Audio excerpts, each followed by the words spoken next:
गांव के उस पुराने घर में मेरी जिंदगी किसी कैदी से कम नहीं थी। मेरा नाम प्रिया था और मैं बचपन से ही अपनी सौतेली मौसी के यहाँ रह रही थी। मेरे माँ बाप छोटी उम्र में ही एक दुर्घटना में चल बसे थे और मैं अपनी मौसी कमला के रहमो करम पर जिंदा थी। कमला मौसी बहुत ही कड़क और चालाक औरत थी। पूरा गांव उनसे डरता था। उनकी एक बेटी थी पूजा, जो कि दिन भर सजती संवरती रहती थी, पर उसे कोई भी देखता नहीं था क्योंकि गांव के लोग मेरी ही तारीफ करते थे। मैं हमेशा पुराने फटे कपड़े पहनती थी और घर का सारा काम भी करती थी, पर फिर भी लोग मुझे ही खूबसूरत कहते थे। ये बात कमला मौसी और पूजा को बिल्कुल भी पसंद नहीं थी। वो दोनों मुझसे नफरत करती थी। मौसी मुझे दिन भर काम में लगाए रखती और अगर जरा सी भी गलती हो जाती तो मार पड़ती। एक शाम का वक्त था। काले बादल छाए हुए थे और बारिश होने वाली थी। मैं रसोई में खाना बना रही थी। तभी अचानक से मौसी जी चीखती हुई आई और मेरे बाल पकड़कर मुझे बाहर आंगन में घसीटते हुए ले गई। मौसी जी चिल्ला रही थी कि मैंने उनके सोने की चेन चुरा ली है। मैं रो रो कर कह रही थी कि मैंने कुछ भी नहीं किया, पर वो सुनने को तैयार नहीं थी। पूजा भी वहां खड़ी मुस्कुरा रही थी, जैसे उसे मेरी हालत देखकर बड़ा मज़ा आ रहा हो। मौसी ने मेरा सारा सामान बाहर फेंक दिया और मुझे धक्का देकर गांव की कच्ची सड़क पर गिरा दिया। गांव वाले तमाशा देखने जमा हो गए, पर किसी ने भी मेरी मदद नहीं की क्योंकि सब कमला मौसी से डरते थे। मैं कीचड़ में गिर गई थी और रो रही थी। तभी बारिश शुरू हो गई। मेरे आंसू बारिश की बूंदों में मिल गए। मैं बिल्कुल अकेली हो गई थी और मुझे समझ नहीं आ रहा था कि अब मैं कहाँ जाऊं। तभी वहां एक बड़ी काली गाड़ी आकर रुकी। गाड़ी से कीचड़ उड़ा और मौसी के कपड़ों पर गिरा। गाड़ी का दरवाजा खुला और एक बहुत ही लंबा चौड़ा आदमी बाहर निकला। ये अर्जुन सिंह थे, जो कि इस इलाके के जमींदार थे। उनकी उम्र करीब 30 साल की होगी। वह बहुत ही रौबदार थे। उनकी आंखों में एक अजीब सा नशा था। पूरा गांव उनसे डरता था और गांव की हर लड़की उनके सपने देखती थी। अर्जुन सिंह भीड़ को चीरते हुए मेरे पास आए, जहां मैं जमीन पर पड़ी थी। उन्होंने गंभीर आवाज में पूछा कि ये क्या हो रहा है। कमला मौसी तुरंत बोली कि साहब, ये लड़की चोर है। इसने मेरी सोने की चेन चुराई है। अर्जुन सिंह ने मेरी तरफ देखा। मेरे भीगे कपड़े और डरी हुई आंखों को देखकर उनके चेहरे पर कुछ बदला। उन्होंने बिना कुछ बोले अपना हाथ मेरी तरफ बढ़ाया। मैं डर रही थी, पर मैंने कांपते हाथों से उनका हाथ पकड़ लिया। उनका हाथ बहुत सख्त था, पर उसमें एक अजीब सी सुरक्षा थी। उन्होंने मुझे खड़ा किया और अपनी शॉल मेरे ऊपर डाल दी, क्योंकि बारिश में मेरे कपड़े भीग गए थे। अर्जुन सिंह ने कमला मौसी की तरफ देखा और कहा कि मैं इंसानों को पहचानता हूं। ये लड़की चोर नहीं हो सकती, और अगर इसने चोरी चोरी भी की है तो मैं इसका पैसा भर दूंगा। लेकिन आज के बाद इस लड़की का इस घर से कोई रिश्ता नहीं रहेगा। फिर उन्होंने जो कहा उसे सुनकर सबके होश उड़ गए। उन्होंने ऐलान किया कि वो मुझे अपनी पत्नी बनाकर अपनी हवेली में ले जा रहे हैं। यह सुनकर गांव में सन्नाटा छा गया। पूजा और मौसी के चेहरे सफेद पड़ गए। अर्जुन सिंह ने वहीं सबके सामने अपनी जेब से सिंदूर निकाला और मेरी मांग में भर दिया और मुझे अपनी गाड़ी में बिठा लिया। मैं सन्न थी कि ये क्या हो रहा है। जिस आदमी से पूरा इलाका डरता है, आज मैं उसकी पत्नी बन गई थी। गाड़ी हवेली की तरफ बढ़ चली। मैं खिड़की से पीछे छूटते हुए अपने नर्क को देख रही थी। हवेली पहुंचकर मुझे लगा कि मैं किसी राजा के महल में आ गई हूं। बड़े बड़े झूमर थे, रेशमी कालीन थे और बहुत सारे नौकर खड़े थे। अर्जुन सिंह ने मुझे एक नौकरानी के हवाले किया और कहा कि इन्हें तैयार करो, आज हमारी सुहागरात है। यह सुनकर मेरे बदन में सिहरन दौड़ गई। मुझे नहलाया गया और लाल रंग का भारी जोड़ा पहनाया गया। गहनों से लाद दिया गया। मुझे रात हो चुकी थी और मुझे अर्जुन सिंह के कमरे में ले जाया गया। कमरा सारा फूलों से सजा हुआ था और बीच में एक बड़ा सा बिस्तर था। मैं घूंघट ओढ़े बिस्तर पर बैठ गई। मेरा दिल तेज तेज धड़क रहा था कि अर्जुन सिंह मेरे साथ कैसा बर्ताव करेंगे। तभी दरवाजे की कुंडी खुली और अर्जुन सिंह अंदर आए। उन्होंने दरवाज़ा बंद किया और धीरे धीरे मेरी तरफ बढ़े। उनके जूतों की आवाज़ से मेरे दिल की धड़कन बढ़ रही थी। वो बिस्तर के पास आए और मेरे बगल में बैठ गए। उन्होंने बहुत नरमी से मेरे हाथों को अपने हाथों में लिया। उनके हाथ बड़े और गर्म थे। उन्होंने कहा कि प्रिया, मुझसे डरने की ज़रूरत नहीं है। मैं जानता हूँ कि हमारी शादी बहुत अजीब हालात में हुई है, लेकिन तुम मेरी इज्जत हो। उन्होंने धीरे से मेरा घूंघट उठाया और जैसे ही हमारी नज़रें मिली वो मुझे देखते ही रह गए। उन्होंने मेरी ठोड़ी पकड़कर मेरा चेहरा ऊपर किया और बोले कि तुम तो बहुत खूबसूरत हो प्रिया। तुम्हारी आंखों में जो दर्द है मैं उसे मिटाना चाहता हूँ। फिर उन्होंने मेरे बालों से फूल निकाला और मेरी जुल्फों को मेरे कंधों पर बिखेर दिया। उनका हाथ मेरी गर्दन को छू रहा था, जिससे कि मेरे शरीर में करंट सा दौड़ गया। वो मेरे करीब आए और उनकी गर्म सांसें मेरे चेहरे पर पड़ रही थी। उन्होंने मेरे माथे को चूमा और फिर धीरे धीरे मेरे गालों को।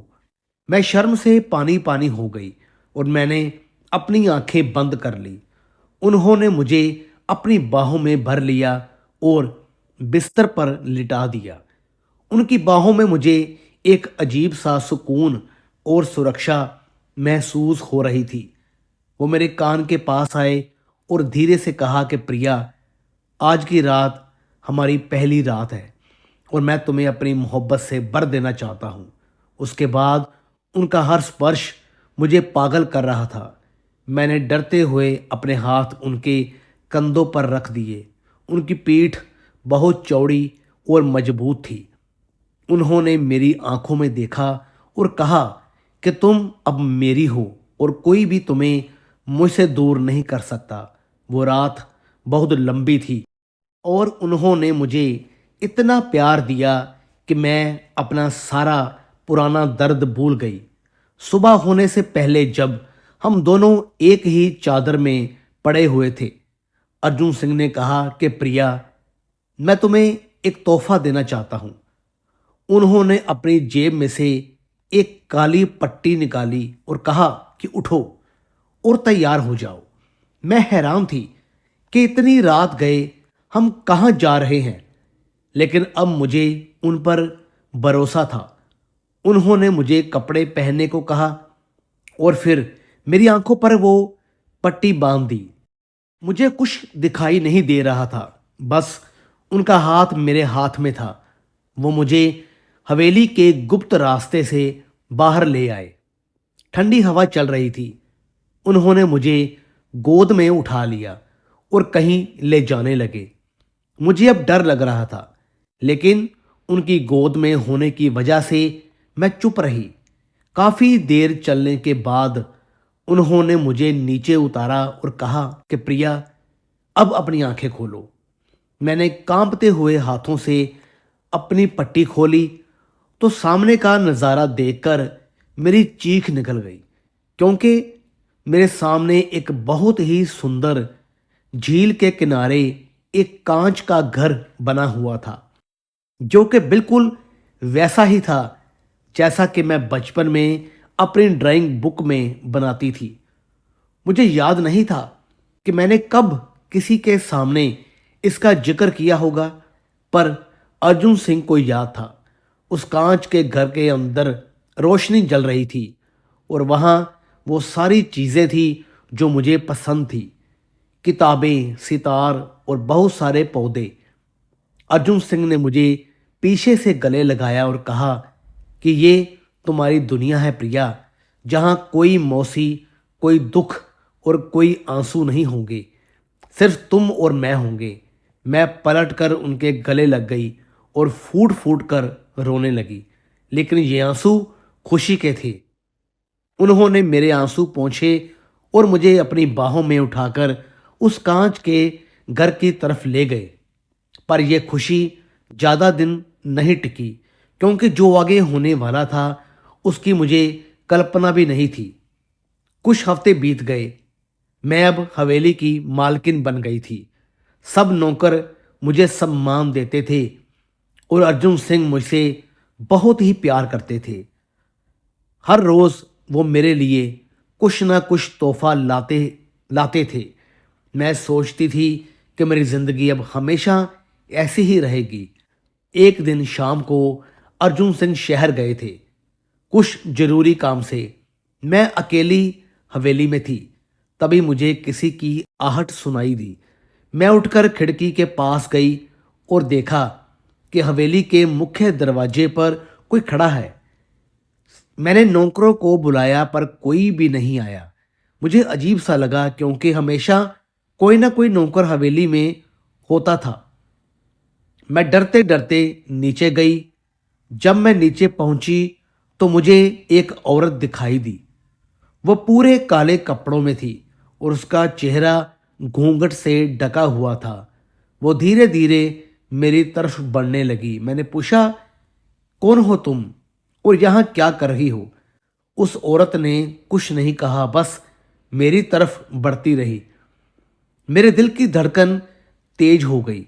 मैं पीछे हटने लगी। तभी उस औरत ने अपना घूंघट हटाया और मैंने जो देखा उससे मेरे होश उड़ गए, क्योंकि वो औरत और कोई नहीं बल्कि पूजा थी, मेरी मौसी की बेटी।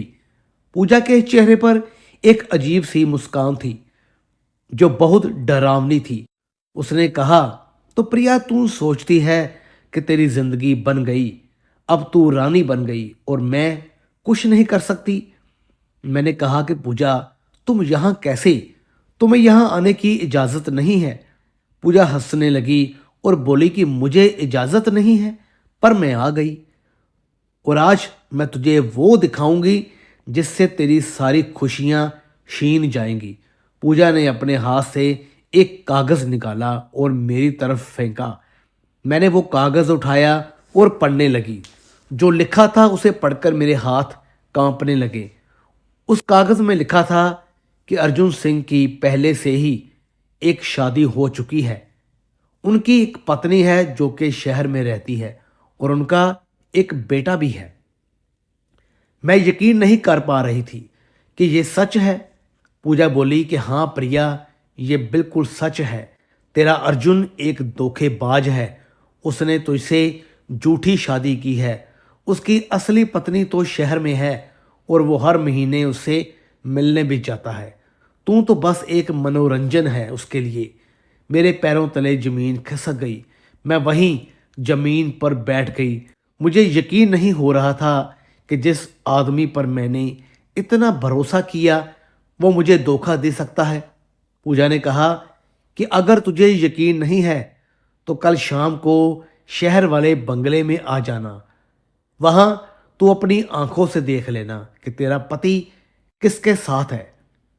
पूजा चली गई और मैं वहीं बैठी रोती रही। मेरा दिल टूट गया था। मुझे अब लग रहा था कि सब कुछ झूठ था। मेरी खुशियां, मेरा प्यार, सब कुछ एक धोखा था। रात को जब अर्जुन सिंह लौटे तो मैंने उनसे कुछ नहीं कहा। मैं चुप रही और अपने कमरे में चली गई। पूरी रात मैं सोच रही थी कि क्या पूजा सच कह रही थी। या वो मुझे तोड़ने की कोशिश कर रही थी। अगले दिन शाम को मैंने फैसला किया कि मैं शहर जाऊंगी और सच्चाई का पता लगाऊंगी। मैंने अर्जुन सिंह से कहा कि मुझे मायके जाना है। वो मान गए और उन्होंने गाड़ी का इंतज़ाम कर दिया। मैं गाड़ी में बैठी और शहर की तरफ निकल पड़ी। मेरा दिल बहुत तेज धड़क रहा था। मुझे डर लग रहा था कि कहीं पूजा सच में सही तो नहीं कह रही थी। शहर पहुंचकर मैंने पूजा के बताए हुए पते पर जाने के लिए कहा। गाड़ी एक बड़े से बंगले के सामने रुकी। मैंने गाड़ी से उतरकर अंदर जाने की कोशिश की, पर गेट बंद था। मैं बाहर से ही अंदर झांकने लगी। तभी मैंने देखा कि बंगले के अंदर एक औरत है जो कि बहुत खूबसूरत है और उसकी गोद में एक छोटा सा बच्चा है। वह औरत मुस्कुरा रही थी। तभी मैंने देखा कि उस बंगले में अर्जुन सिंह भी है। वो उस औरत के पास बैठे हैं और उस बच्चे के साथ खेल रहे हैं। मेरी आंखों में आंसू आ गए। मुझे लगा कि पूजा सच कह रही थी। मैं वहीं खड़ी देखती रही कि कैसे अर्जुन सिंह उस औरत और बच्चे के साथ खुश हैं। वो हंस रहे थे और बच्चे को प्यार कर रहे थे। मेरा दिल टूट गया। मैं वहां से भागकर वापस गाड़ी में बैठ गई। मैं रोते हुए वापस हवेली लौट आई। मुझे समझ नहीं आ रहा था कि अब मैं क्या करूं। मैंने सोचा कि मैं अर्जुन सिंह से इस बारे में बात करूंगी और सच्चाई जानूंगी। रात को जब अर्जुन सिंह आए तो मैं उनके सामने गई और उनसे पूछा कि क्या आपकी पहले से शादी हो चुकी है? क्या शहर में आपकी एक पत्नी है? अर्जुन सिंह का चेहरा बदल गया। उन्होंने मुझसे पूछा कि तुम्हें यह किसने बताया? मैंने कहा कि मैंने खुद अपनी आंखों से देखा है आपको उस औरत और बच्चे के साथ। अर्जुन सिंह ने एक लंबी सांस ली और बोले कि हाँ प्रिया, यह सच है। मेरी पहले से शादी हो चुकी है और मेरा एक बेटा भी है। यह सुनकर मेरे पैरों तले जमीन खिसक गई। मैंने रोते हुए पूछा कि फिर आपने मुझसे शादी क्यों की? आपने मुझे धोखा क्यों दिया? अर्जुन सिंह ने कहा कि प्रिया, मैंने तुम्हें धोखा नहीं दिया। मेरी पहली पत्नी मानसिक रूप से बीमार है। वो पिछले 5 सालों से ठीक नहीं है। उसे कुछ भी याद नहीं रहता। वो मुझे भी नहीं पहचानती। उन्होंने आगे बताया कि उनकी पत्नी को एक दुर्घटना में चोट लग गई थी और तब से वो ठीक नहीं है। डॉक्टरों ने कहा है कि वो शायद कभी भी ठीक नहीं होगी। उनका बेटा भी अपनी माँ को नहीं पहचानता। अर्जुन सिंह ने कहा कि मैं तुमसे प्यार करता हूँ प्रिया, और मैं तुम्हारे साथ जिंदगी बिताना चाहता हूँ। मेरी पहली पत्नी अब सिर्फ एक नाम है। वो मुझे पहचानती भी नहीं, पर मैं यकीन नहीं कर पा रही थी। मुझे लग रहा था कि वो मुझे बहाना बना रहे हैं। मैंने कहा कि मुझे सच जानना है। मुझे खुद देखना है कि आपकी पत्नी कैसी है। अर्जुन सिंह ने मान लिया और कहा कि ठीक है, कल मैं तुम्हें उससे मिलवा दूंगा और तुम खुद देख लोगी कि मैं झूठ नहीं बोल रहा। अगले दिन अर्जुन मुझे शहर ले गए। हम उसी बंगले में गए जहां मैं कल गई थी। अंदर जाकर मैंने देखा कि एक औरत खिड़की के पास खड़ी थी। वह बहुत खूबसूरत थी, पर उसकी आंखों में कोई भी चमक नहीं थी। अर्जुन सिंह उस औरत के पास गए और बोले कि नम्रता, मैं आया हूं। पर उस औरत ने कोई भी जवाब नहीं दिया। वो बस खाली नज़रों से बाहर देखती रही। अर्जुन सिंह ने कहा कि देखो प्रिया, ये मेरी पत्नी नम्रता है। पिछले 5 सालों से ये ऐसी ही है। इसे किसी की भी याद नहीं रहती, ना मुझे पहचानती है, ना अपने बेटे को। मैंने देखा कि एक छोटा सा बच्चा अपनी माँ के पास गया और बोला मम्मा, पर नम्रता ने उसकी तरफ देखा भी नहीं। वो बस खाली आंखों से बाहर देखती रही, जैसे उसे कुछ भी सुनाई नहीं दे रहा। मेरा दिल भर आया। ये देखकर बच्चा रोने लगा और अर्जुन सिंह ने उसे गोद में उठा लिया। उन्होंने मुझसे कहा कि ये मेरा बेटा आर्यन है, इसे अपनी माँ की याद नहीं, क्योंकि ये तब बहुत छोटा था जब दुर्घटना हुई थी। मैं नम्रता के पास गई और उसका हाथ पकड़ा, पर उसने कोई प्रतिक्रिया नहीं दी। वो बस वैसे ही खड़ी रही जैसे कि एक मूर्ति हो। मुझे उस पर तरस आ गया और मैं समझ गई कि अर्जुन सिंह झूठ नहीं बोल रहे थे, पर फिर भी मेरे मन में सवाल थे। मैंने अर्जुन सिंह से पूछा कि अगर ये सब सच है तो आपने मुझे पहले क्यों नहीं बताया? आपने मुझसे शादी से पहले ये बात क्यों छुपाई? अर्जुन सिंह ने कहा कि प्रिया, मैं डर गया था।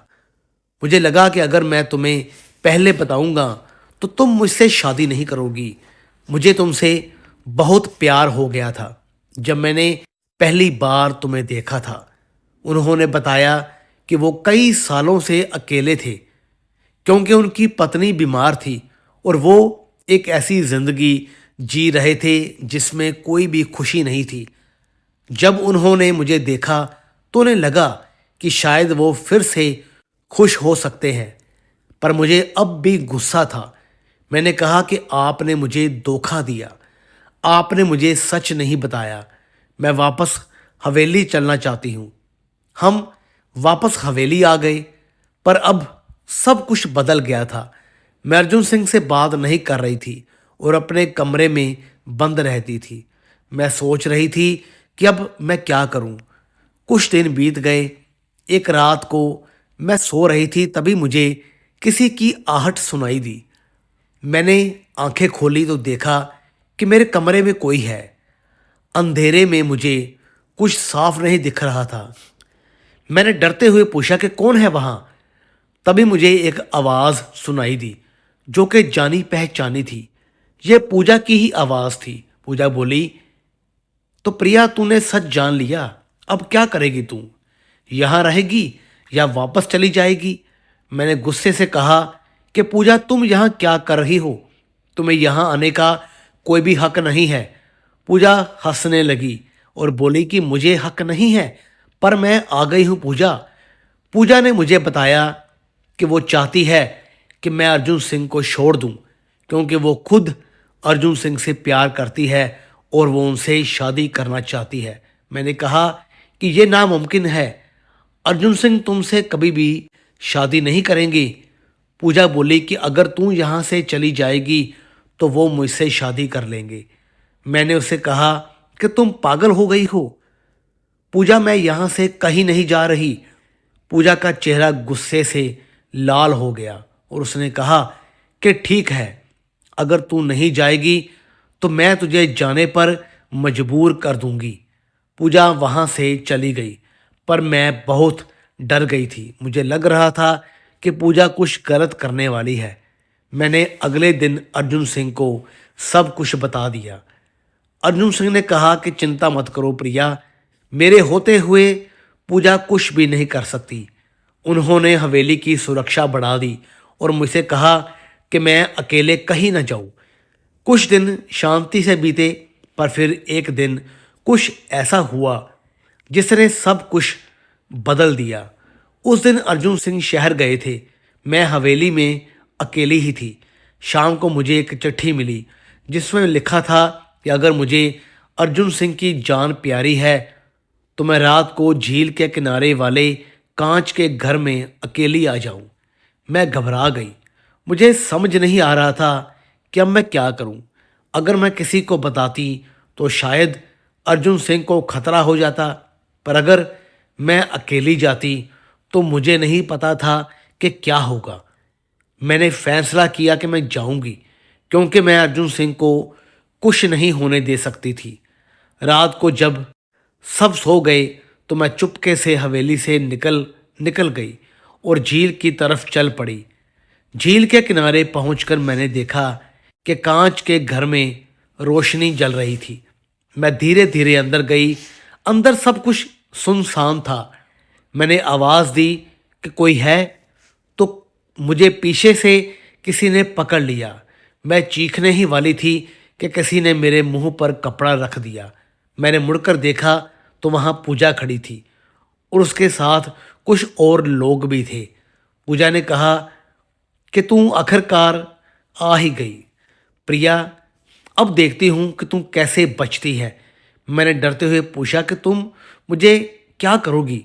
पूजा बोली कि मैं तुझे यहाँ से बहुत दूर भेज दूंगी, जहाँ से तू कभी भी वापस नहीं आ पाएगी, और फिर अर्जुन सिंह मुझसे शादी कर लेंगे। मैंने कहा कि तुम पागल हो गई हो पूजा, अर्जुन सिंह तुमसे कभी भी शादी नहीं करेंगे, वो मुझसे ही प्यार करते हैं। पूजा ने गुस्से में कहा कि चुप रह, और अपने अपने साथियों को इशारा किया कि मुझे पकड़ लो। उन लोगों ने मुझे पकड़ लिया और मुझे बांधने लगे। मैं चिल्लाने लगी, पर वहाँ कोई नहीं था जो कि मेरी मदद कर सके। तभी अचानक कांच के घर का दरवाज़ा जोर से खुला और अर्जुन सिंह अंदर आए। उनके साथ कुछ और लोग भी थे।